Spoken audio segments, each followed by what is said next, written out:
মাসখানেক আগেই নাকি আমেরিকায় পাড়ি জমিয়েছিলেন বুবলি এবং তা সবার কাছেই নাকি গোপন রাখা হয়েছিল সাকিব খানের পক্ষ থেকে।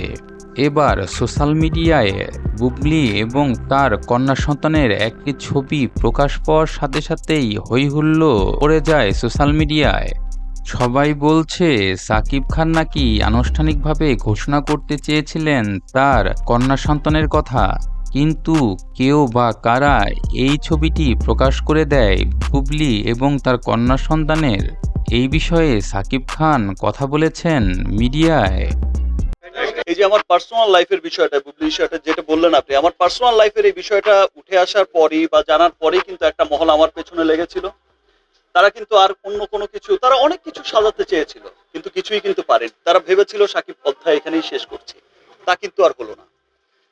তারপর হলো গিয়ে যে ওই সময়ের সুযোগটা নিয়েই কিন্তু তারা হচ্ছে আবার এই প্রতারককে খুঁজে বের করেছে, এইরকম একটা প্রতারকের আবার একটা নাটক সাজিয়েছে। সো আমি দেখা যায়, দেখেন আমি কখনোই খুব একটা মিডিয়ার সামনে আসি না, খুব একটা সোশ্যাল মিডিয়ায়ও থাকি না।